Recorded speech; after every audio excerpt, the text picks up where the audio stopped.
The first primary tactica of competitive wargaming, tournament wargaming, is understanding the meta. And the meta in wargaming is we take the rule set in the moment.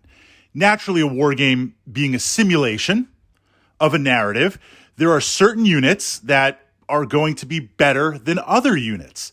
There are certain scenarios which are going to favor certain units over other units. And while the rules are there as a simulation to do a good job, not all units kind of work out within the rule set.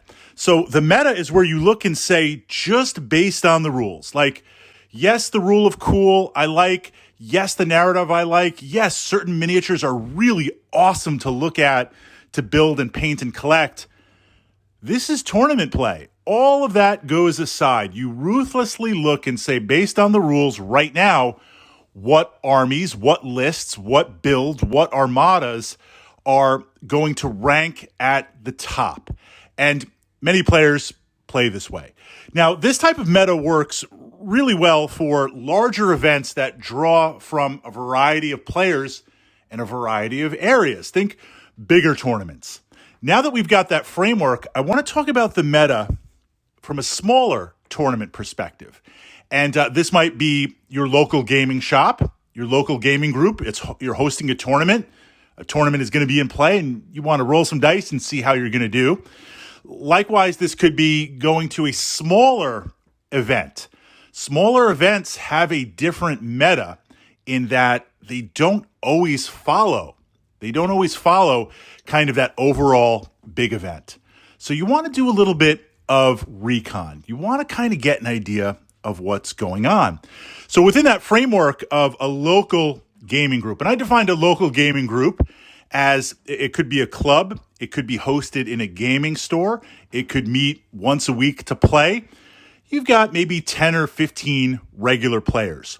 You've got that core group that, for the most part, and this is a very, very positive thing, they're playing every single week. They know each other. And the armies that they play tend to be a mix of maybe more competitive, but also narrative. That's a local meta. So you're going to possibly encounter armies that are not well optimized or go against the local meta. A perfect example back with Warhammer 40,000, playing Ravenwing, Dark Angels Ravenwing, bikers. The models were extremely expensive. They still are. And you needed 30 to 40 to 50 of these models. On top of that, and I'm not, look, Dark Angels, absolutely. I mean, I was playing Dark Angels back when the power armor was black, so I've been there, right? But the Ravenwing rules, even now, they were never really that good. It tried to capture too much of a narrative. It looked great on the table, but it didn't play in the best way. And I'm not going against Ravenwing. I've got a number of 40K armies that certainly aren't optimized. But at one of the clubs that I used to visit, it's like every Ravenwing player in the known sphere was there. There were 4 Ravenwing players.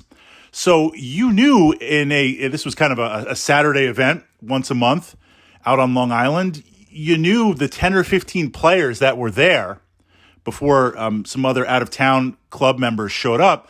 You knew 3 to 4 of them were going to be playing Ravenwing, just hands down.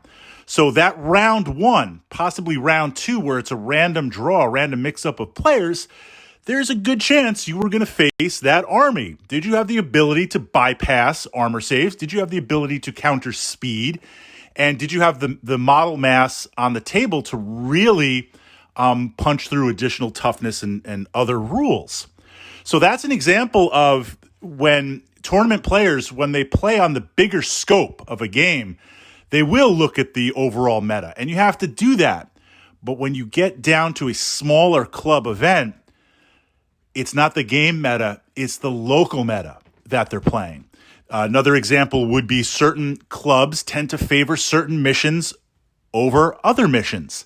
That tournament, because it's hosted by a local club and the tournament organizers are most likely going to be club players, they just subconsciously, or they might say, these are the missions that we like to play, they might play those missions. So tailoring your army to support those missions might be a good idea.